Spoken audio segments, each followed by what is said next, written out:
Welcome back to Terror and Urban Myths, listeners. Tonight's tale is going to take us to Alvarado, Veracruz, a seaside town. It's steeped in history and folklore. But beneath its beauty lies a chilling legend that's sure to send shivers down your spine. Oh, yeah. The Beast of Alvarado. If you're fascinated by the dark side of folklore, make sure you hit that like button and subscribe to the channel for more explorations of the terrifying and the unexplained. The Beast of Alvarado isn't just your typical monster story. Right. It starts with a man, described by the townspeople as deeply unsettling, almost radiating malice. Yeah, this wasn't just a simple troublemaker. No. It sounds like he went out of his way to torment the people of Alvarado, stealing crops, harassing women. Yeah. The stories paint a vivid picture of someone who thrived on instilling fear in others. And what's fascinating is that the fear he created had a very real impact on the community. Imagine living in a small town, knowing this figure is out there lurking, waiting. The tension must have been palpable. It seems the townspeople eventually reached a breaking point. Yeah. They drove him out, hoping to restore peace to their town.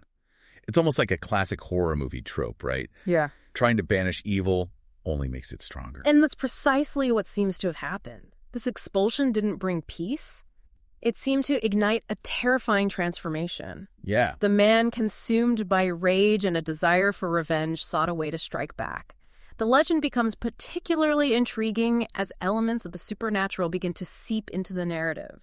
It's at this point in the story that we see this man transform into a monstrous black dog. Right. But not just any dog. The descriptions are truly unsettling. Yeah. We're talking immense size, glowing red eyes, fangs like daggers. The way the beast is described, it's almost as if his rage and desire for vengeance manifested into something tangible, something monstrous. And the transformation wasn't instantaneous. The townspeople started hearing these blood-curdling howls echoing through the night. That must have added another layer of terror to the situation. Imagine hearing those howls, knowing something is out there, but not knowing when or where it will strike. It's that element of the unknown, the anticipation, that truly preys on the mind. Yeah. And then, of course, the attacks began. Right. And these weren't just your typical animal attacks. The sources describe a level of brutality, of savagery that's downright chilling. It's as if the beast was driven by pure rage and hatred, taking out its fury on anyone unfortunate enough to cross its path. And this brutality wasn't random, was it? It felt almost calculated, as if the beast was intentionally trying to instill fear and break the spirit of those who had wronged him. That calculated cruelty is a chilling detail. It makes you consider the origins of this beast. A man transformed, his very essence warped by the desire for vengeance. So the attacks weren't just about physical harm, they were about psychological domination. This man, now a beast, held the town captive in a grip of fear. Yeah. They had gone from being tormented by a man to being hunted by a monster. And in the face of this relentless terror, a group of men decided to confront the beast. What's remarkable is that these weren't seasoned hunters or warriors. Right. They were ordinary townsfolk, armed with whatever they could find. Machetes, clubs, simple tools that paled in comparison to the creature they were facing. Their courage in the face of such a terrifying threat speaks volumes about their desperation to end this nightmare. You could almost feel the weight of their fear, the knowledge that they were going up against something truly monstrous. The legend speaks of them tracking the beast to the docks where it was found feasting on a carcass. It was there that they decided to make their stand. And this is where the story takes a turn that defies all expectations. They attacked the beast, and initially it seemed they had succeeded. They managed to wound it, bring it down. For a moment they believed it was finally over. But as they approached its seemingly lifeless body, something happened that shook them to their core. This is where the legend shifts from terrifying to truly bizarre. The beast, in a display that must have chilled them to the bone, rose to its hind legs. And then right before their eyes, it began to shed its skin. Can you imagine witnessing such a thing? It's a scene ripped straight from a nightmare. The monstrous dog peeling away its own flesh. And underneath? Underneath stood the man. The very man they had banished, now naked and clearly very much alive. Their attempt to drive him away had backfired spectacularly. Instead of ridding themselves of him, they had unleashed a new, more terrifying form. This transformation was far more than just physical. It was as if their act of expulsion had somehow unlocked a dormant power within him, a shape-shifting ability that allowed him to transition between man and beast at will. And with this newfound power, his rage, his desire for revenge seemed amplified. He was no longer just a man seeking retribution, he was something other driven by a primal fury that defied reason. The ensuing attack was pure chaos, a whirlwind of violence and terror. Some of the men managed to escape, but others, well, let's just say the legend doesn't paint a pleasant picture of their fate. The Beast of Alvarado, this shape-shifting man-dog, was left to roam free, and the legend claims he remains out there haunting the town to this day. It's a chilling reminder that sometimes our attempts to banish evil only serve to make it stronger, more dangerous than before. So we're left with this image of Alvarado living under the constant threat of the beast. But the physical danger wasn't the only thing they had to contend with, was it? Absolutely not. Imagine the psychological impact, Yeah. of knowing that this creature could be anywhere, disguised as a man or lurking in the shadows as a beast. Yeah. That uncertainty, that constant fear of the unknown, Right. must have been incredibly oppressive. It's almost as if the town itself became a prison, the people trapped within their own fear. And even today, the legend of the beast is still told. It's been passed down through generations, becoming deeply ingrained in the town's identity. Right. It's more than just a scary story. It's become part of Alvarado's collective memory. That's a common thread in many urban legends. They often become part of a community's history, a way of explaining the unexplainable or reinforcing certain beliefs and anxieties. In the case of the Beast of Alvarado, it seems to serve as a warning about the dangers of attempting to banish evil. Right. It suggests that our actions can have unintended consequences, that sometimes trying to control a situation can make it spiral out of control. It also highlights the power of fear itself. The beast thrives on the fear of the townspeople. It's almost as if their fear gives him strength. It becomes a vicious cycle. The more they fear him, the stronger he becomes. And that fear likely had a ripple effect throughout the community, shaping their interactions, their relationships, even their perceptions of the outside world. You can envision a scenario where the townspeople became increasingly isolated, suspicious of outsiders. After all, anyone could be the beast in disguise. That kind of paranoia can erode trust and make it difficult to form connections. It's a chilling thought, but a realistic one. Fear has a way of warping our perceptions, making us see threats where there are none. It can drive people apart and create a climate of suspicion. And that isolation, that inward focus, can actually reinforce the power of the legend. Right. As the townspeople withdraw into themselves, it becomes harder to separate fact from fiction, allowing the stories to grow more elaborate, more terrifying with each retelling. So the Beast of Alvarado becomes more than just a creature, more than just a physical threat. He becomes a symbol of the town's deepest fears, anxieties, and perhaps even their guilt over what they did to the man before his transformation. It's a complex and multi-layered legend that taps into something primal within us. Our fascination with the unknown, our fear of the things that lurk in the shadows, and perhaps even a morbid curiosity about the darkness that resides within ourselves. It certainly makes you wonder about the nature of the beast itself. Is he purely evil? Or is he a tragic figure, a victim of circumstance driven to monstrous acts by the cruelty he endured? That's a question each listener must ponder. Is the Beast of Alvarado a demon, a monster, or simply a man twisted by pain and fury? It's a question with no easy answers. Yeah. And that ambiguity is part of what makes the legend so compelling. But let's shift gears a bit and consider how the Beast of Alvarado fits into the broader context of Mexican folklore and mythology.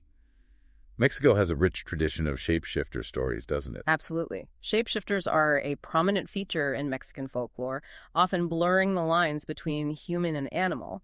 For example, there's the Nahual, a powerful being capable of transforming into various animal forms. And there are also tales of witches and sorcerers who can take on animalistic qualities. Right. So the idea of transformation, of transcending the boundaries between human and animal, is deeply embedded in Mexican culture.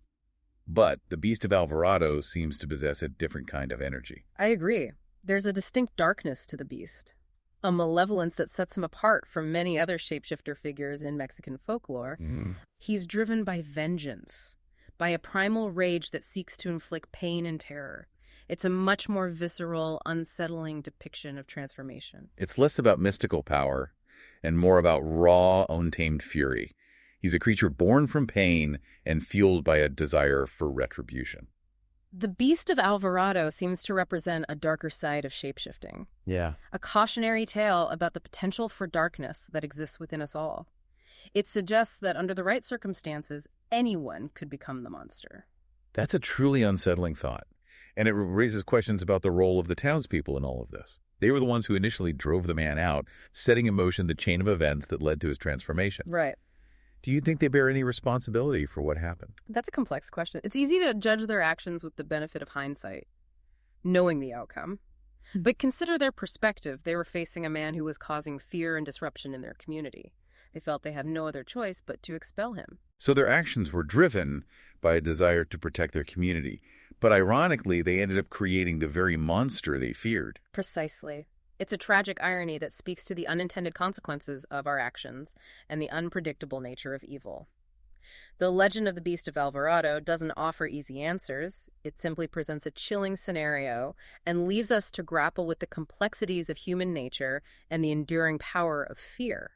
The beast becomes a reflection not only of the darkness within him, but also of the darkness that can exist within a community, the potential for fear and prejudice to drive people to make choices that ultimately backfire. The story challenges us to consider how we treat those who are different, those who make us uncomfortable. Right. It suggests that our attempts to exclude or banish those we deem undesirable may only serve to create greater problems, to unleash forces we cannot control. This legend, while rooted in the past, seems to resonate with contemporary anxieties as well. We live in a world where fear is often used as a tool to divide and control, where the other is often demonized and scapegoated. It's a powerful reminder that we must be cautious about giving in to fear, about allowing ourselves to be manipulated by those who seek to exploit our anxieties for their own gain. The Beast of Alvarado serves as a chilling allegory for the monsters we create both within ourselves and within society. It's a story that forces us to confront uncomfortable truths about human nature and the enduring legacy of fear. So, we've been discussing this legend of the Beast of Alvarado, exploring its historical context and psychological implications. But there's another layer to this story that we haven't really fully delved into yet, and that's the symbolism. This isn't just a scary story. It's a story that can be interpreted on multiple levels. Symbolism is often at the heart of these, enduring legends. Right. The Beast of Alvarado in particular offers a rich tapestry of symbolic interpretations. One way to view the beast is as a representation of the marginalized, the outcasts who are pushed to the fringes of society and ultimately driven to extremes. That's a compelling interpretation. The man who transforms into the beast is already depicted as an outsider, someone who doesn't fit in with the community. Right. And when he's driven out, rejected by the very people he lived among, it's almost as if that rejection fuels his transformation. It's as if society, through its actions, inadvertently creates the monster it fears. The beast becomes a symbol of the rage and resentment that can fester when individuals are denied basic human dignity, when they're ostracized and dehumanized. And that rage, that resentment often turns back on the society that created it, leading to a cycle of violence and retribution. Precisely. The Beast of Alvarado can be seen as a cautionary tale about the dangers of social exclusion, the unintended consequences of how we treat those who are different. But there's also a psychological interpretation to consider. The beast could also represent the darker impulses that exist within all of us. Right. The potential for rage, hatred, and violence that lies dormant within the human psyche. Yeah, the transformation from man to beast could be viewed as a metaphor for the way these negative emotions can consume us, warping our perceptions and turning us into something monstrous. It's a chilling thought, but a relevant one. It forces us to confront our own capacity for darkness, to acknowledge that under the right circumstances, any one of us could be capable of monstrous acts. The beast becomes a mirror reflecting our own inner demons, reminding us that we all have a shadow self. Right. A primal nature that can emerge when our inhibitions are lowered or when we're pushed to our limits. And the townspeople's fear, their terror of the beast, plays a significant role in the story as well. Mm-hmm. It's almost as if their fear feeds him, makes him stronger. Fear is a powerful emotion, and it can be used to manipulate and control. The Beast of Alvarado uses the townspeople's fear as a weapon, a means of maintaining his power over them. Their fear becomes a self-fulfilling prophecy, fueling the very monster they dread. So in a sense, the beast embodies the things we fear most: the unknown, the uncontrollable, the darkness within ourselves, and the potential for violence and chaos that lurks beneath the surface of civilized society. He represents the primal forces that we try to suppress, the animalistic instincts that we strive to keep in check. But the legend reminds us that these forces are always present, lurking just beneath the surface, waiting for the right moment to emerge. So what can we take away from the legend of the Beast of Alvarado? What lessons can we learn from this chilling tale? I think the legend offers multiple takeaways. On a societal level, it serves as a cautionary tale about the dangers of social exclusion, reminding us to be mindful of how we treat those who are different, those who don't conform to societal norms. Our actions, even those taken with good intentions, can have unintended consequences, and sometimes our attempts to control or eliminate what we fear only make it stronger. And on a personal level, the story challenges us to confront the darkness within ourselves, to acknowledge our own capacity for negative emotions and destructive behavior. It reminds us that the line between man and monster can be thin, and that we must constantly be vigilant in guarding against the forces that can lead us down a path of rage and retribution. The Beast of Alvarado serves as a potent symbol of the monsters we create both individually and collectively. It's a story that stays with you, prompting you to question your assumptions about good and evil, about the nature of humanity, and about the enduring power of fear. It's a reminder that the monsters we fear most may not be lurking in the shadows, but rather reside within us, waiting for the opportunity to emerge. We want to thank you, our listeners, for joining us on this chilling exploration of the Beast of Alvarado. We hope you found it as thought-provoking as we did. And if you enjoyed tonight's episode, be sure to like and subscribe to the channel for more explorations of terrifying tales and urban myths.